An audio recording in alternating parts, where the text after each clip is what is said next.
Rare IK Master Lice Gohan Unboxing. MIB? Pero no clamshell? Worth it pa ba?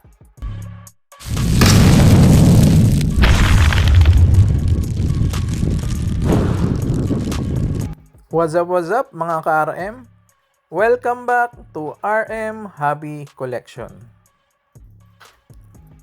Mga ka-RM, paano kung MIB nga pero wala namang clamshell?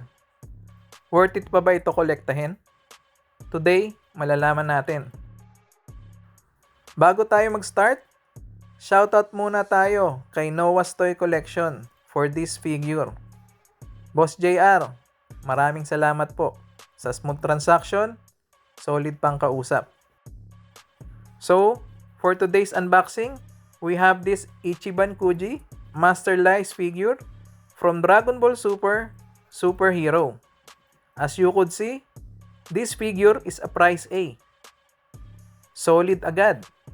Karakter natin dito si none other than Ultimate Gohan, wearing his Piccolo G, or known as the Demon Clothes. With that serious look and glasses, very clean design. So mga ka-RM, let's check the condition of the box. Yung item nga pala natin is MIB, mint in the box. Pero take note, no clamshell siya. Pagdating naman sa box, I would rate this mga siguro 7 out of 10 condition. May konting signs of handling, slight wear, pero overall, presentable pa rin. So, para sa mga collector, importante to. Lalo na dun sa mga nangongolekta ng mga boxes. Okay, sa mga packaging. So, alright, mga ka-RM, buksan na natin to. Una nating mapapansin, wala nga siyang clamshell.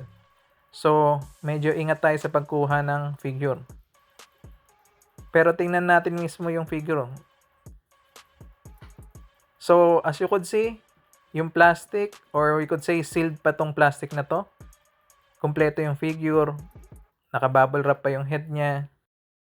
So, let's open this now.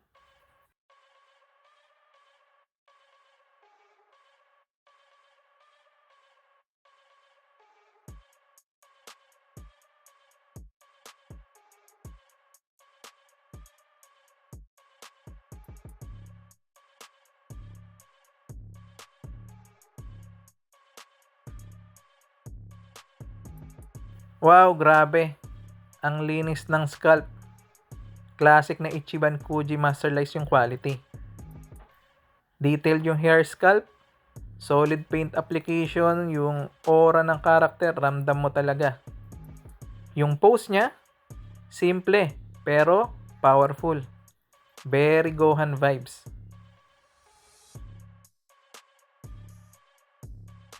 Tara, zoom natin to ng konti.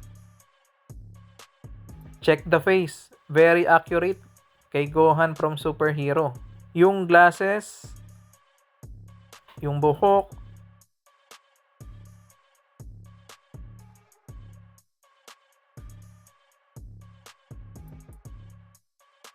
pati yung muscle definition, top notch.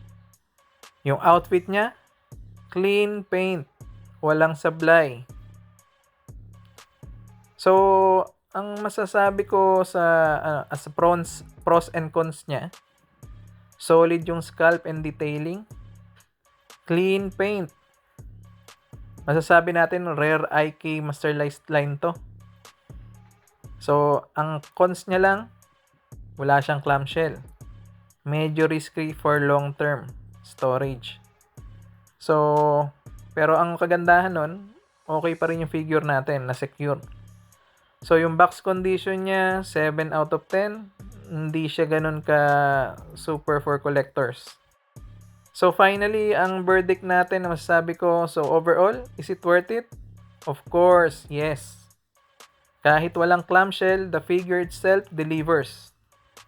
Kung collector ka ng Dragon Ball or fans ka ni Gohan, this is still a must.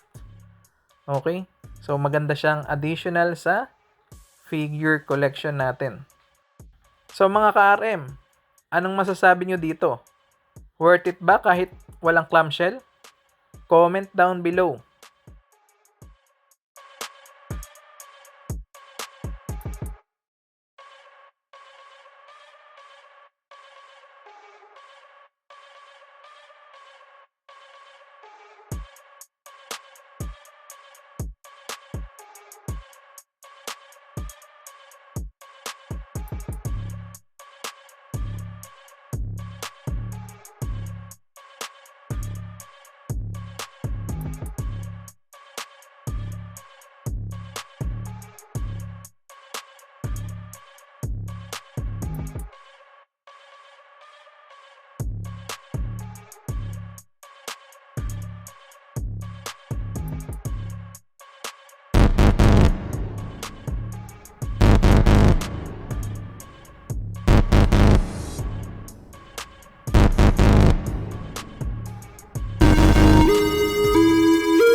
Don't forget to like, subscribe, and follow RM Hobby Collection in YouTube and in Facebook for more unboxing and reviews.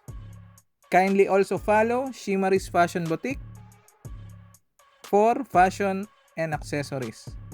See you sa next video. Adios!